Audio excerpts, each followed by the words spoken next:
I've done several segments about mainstream comedians saying enough and pushing the envelope, being offensive, and actually triggering the woke outrage on purpose. Yesterday, I talked about Michael Shea on SNL. The woke outrage came for him because he referred to Caitlyn Jenner as a fella. And what does he do next week? He doubled down, made an extremely offensive joke. I don't think it was that bad. It's offensive, fine, whatever, to some people. And then goes on to say, he's going to push it further. They told me not to say these jokes on TV. NBC didn't want them, and he says them anyway. Either they really didn't want him to, or it was part of the bit to actually push buttons and pretend like you're pushing the envelope. Well, now we have Louis C.K. doubles down on the value of saying the wrong thing. Do you know what Louis has done? He is weaponizing the outrage against him into jokes. This is the most, I read this article and I was laughing out loud when I heard what he said. Louis C.K. targeted by the woke outrage, getting canceled, and he's actually weaponizing the outrage as subject matter to mock, and he got a standing ovation. This to me, even the New York Times writer said they were laughing at his jokes. And there it is. Man, I tell you what, the woke outrage is not working like it used to. People are finally saying enough. And this is the next step. Louis C.K. saying, oh yeah, how about that time? Wait for the joke. I'll read it. He's actually saying he does these things. Incredible. Let's read the story. They say, on his first tour since admitting misconduct, the comedian's theme was the cathartic release of transgression as he delivered bits about his mother's death and religion. On Saturday, under a candy-colored proscenium arch, Louis C.K. told a story about the day he learned all the bad words. He was 7 when an elderly stranger with one dark tooth approached him and listed obscenities like a fairy tale version of George Carlin. Louis described vibrating with excitement. Then he went to school and put this information to work. Cursing at his teacher, she cried and the students laughed. I liked both, he said, with a half-embarrassed shrug. In the context of the return of CK, this anecdote has the feel of a twisted origin story, and this defiantly perverse new set whose jokes come with so much baggage, they threaten to obscure the performer, will inspire heated, divisive reactions. They go on to say that, it's been a couple years since the allegations against him. He said he would step back and listen, then return to the clubs 9 months later, performing intermittently. Last week, he began a new phase in his comeback, a theater tour starting with 2 shows in Richmond on Saturday and taking him across the world. Returning to his old uniform of blue jeans and black shirt, he began both shows with oblique jokes about his pariah status. He didn't so much play the sad sack as the guy strenuously trying to put a happy face on what a sad sack he is. It's good to start over at 52, he said with a strained smile. So much energy. Good joke. Those looking for any apologetic notes or reckoning with the damage he's done will be disappointed.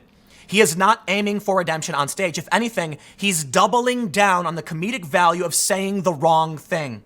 And there it is. You know what he realized? Everything that happened to him and everything you've done can be a joke. He is making you a joke. You are the punchline. You are funny. And he's now profiting off of it. That's the point of this, he said, motioning to himself on stage. He didn't repeat the now cliche comedian complaints about generational sensitivities or snowflakes, but the central theme of the night was the cathartic release of transgression. His subjects, I can't read these on YouTube. His subjects made the case. He turned his new reputation in the Me Too era into a springboard for jokes. Quote, wait until they find those pictures of me in blackface, he said. The audience, which gave him a standing ovation, roared. Then he pushed further, saying he has done blackface for years. He said, I didn't do it to be funny. I liked it, felt good. I do it before bedtime. He is pushing the buttons. This is incredible. This guy's a legend. Comedy criticism is never objective, but there is nothing more subjective than how funny you find Louis C.K. in 2019. That's what makes writing this review difficult. The New York Times must admit it's funny. And being transparent about my point of view necessary. Over the past decade, no comic had a greater impact on me than Louis C.K. While my relationship with his old work has changed, I can't laugh at abuse jokes anymore. And the storylines on his FX show that touched on assault now seem like obscene rationalizations. I still regularly think about Louis C.K. punchlines and chuckle. His jokes about technology and parenting are so lodged in my subconscious that no amount of cultural shame can remove them. And while I agree with the critics who have rejected the idea that we must separate the art from the artists, I have a high tolerance for enjoying art from morally suspect places. Listen to this line, okay? Bears repeating. I cannot, he says, it is so lodged in my subconscious, no amount of cultural shame can remove them. Take that one with you to the bank.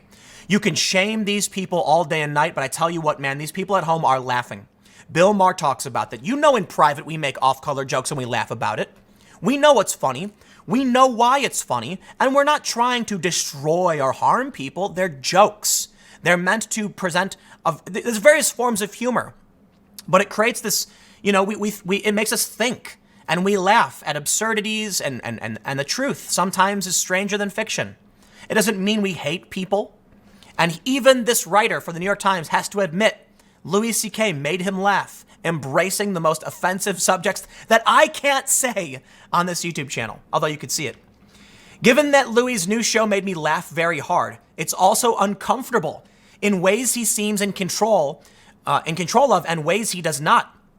It has a few characteristically ingenious riffs, particularly about religion. One imagining if God gave a quick explanatory news conference, and another picturing the god of jihadis on his way to gather the 72 virgins for a suicide bomber. I can't read these things. Rubbing his head in confusion as how he got here. And Louis C.K. remains exceptionally skilled at body horror comedy, likening his chest to the ceiling of a cave, and herky-jerky pivots that blend the adult and the profane, I'll put it that way. In the most jarring part of the show, he discussed the death of his mother in June, a remarkably unsentimental aside. Interrupting a mundane story about visiting a cemetery with his French girlfriend, he detoured into the details of his mother's cremation. She was a practical woman who didn't care about the pageantry of death, he said, before describing her body being taken away in a gray van, a half-filled Gatorade bottle rattling around with her.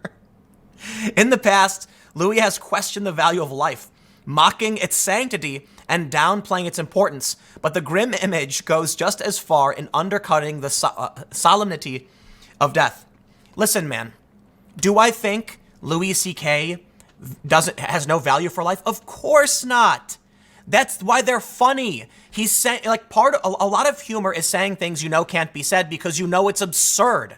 When he jokes about his mom in a van with a Gatorade bottle, that's the joke. It's a joke. It's not real. Of course he was upset when his mom died.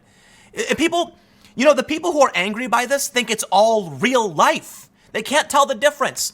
And so you take a look at this phenomenon works so well with the Trump era. Trump will say something like Baghdadi was whimpering and crying. Do I literally think the guy's huddled in the corner crying?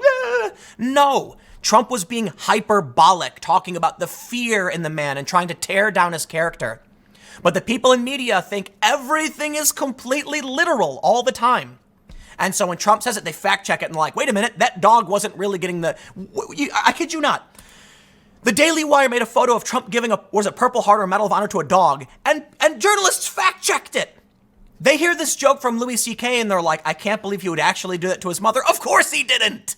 A Gatorade bottle rattling around in the can. Come on, dude.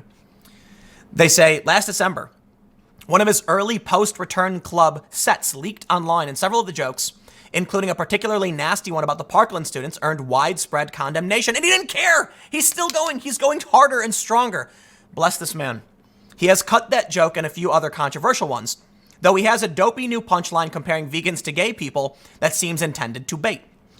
I'm going to go ahead and bet he didn't cut the jokes because they were controversial.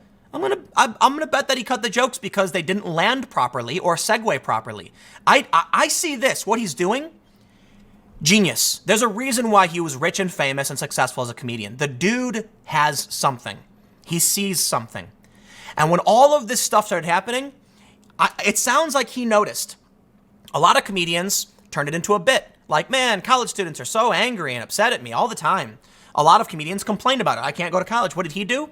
He took that idea and flipped it on its head and made them the joke. That's what comedians do.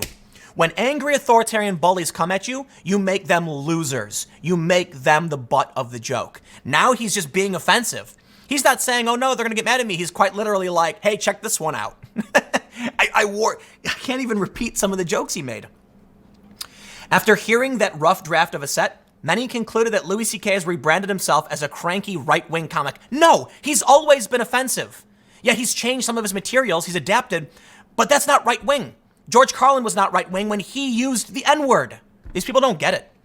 And there was and is a new edge to his comedy that bristles at offense taken easily. There's a lame joke about cultural appropriation, but the truth is that the comedy of Louis C.K. hasn't changed as much as the context surrounding it. So I'm not going to, I don't need to read you everything. You get the point, and I do want to keep these short. They say, toward the end of each show on Saturday, he returned to the subject of his mother, and he wondered about her romantic life, concluding, you never really know your mom. You get the distinct sense he was jealous of her on that count. That's Louis C.K. His brand of comedy is brash, it's irresponsible, it's offensive. He is trying to say things you know that people would never say in public. He is tearing down that anxiety we feel when we don't know if we made someone angry. You know, you're out at work, you gotta be careful about what you say, you're walking on eggshells. You go to a Louis C.K. show and he breaks all those barriers down. And it's not that he actually hates people or hates his mom or wants to mock people. It's that he wants you to feel like you don't have to worry right now. All of those pretenses, all of that social anxiety washes away when the guy on stage is saying things you know he's not supposed to say. And you know it's not real. That's the point of going out to a show. Movies aren't real, okay? TV shows, jokes are jokes. They say every joke has its truth. Yes, because the point of comedy is that Louis C.K. is taking these kind of things that we view as annoying, and he's making them, he's exaggerating them and making them ridiculous. He's breaking the rules in an absurd way. That's why it's funny. Can we, you know, I'll say this, you know, whatever the divide is of the left and the right, when I was growing up, it was the Republicans who couldn't take a joke. And now it's the liberals who can't take a joke. And I think that's really all it boils down to for me. It's like, will you laugh at something and be an adult? And right now, the left is so angry at everybody. And Louis C.K., they're calling him right-wing for making a joke. Sorry. They call Ricky Gervais, Bill Maher, you know, Louis C.K., Rogan. Yeah, you know what, man? They're comedians. The jokes are not reflective of who they are and who they vote for. They're jokes. They represent their talent and their ability to break down ideas and make us think and make us laugh at absurdity. There's a lot of reasons we laugh. I don't know if laughter is completely understood, but I can see what Louis C.K. is doing. And he's, you know, people have anxieties about cancel culture right now. Well, he just told you it's okay and we're happy and we're relaxed now. This guy, Louis C.K. is great. You know, I'm not going to speak to the things he was accused of doing. I'm going to say, when it comes to comedy, he knows what he's doing.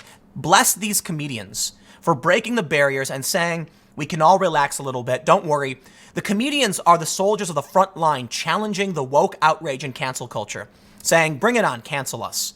And once they push that boundary, we can all laugh. Good. Shut the bullies down.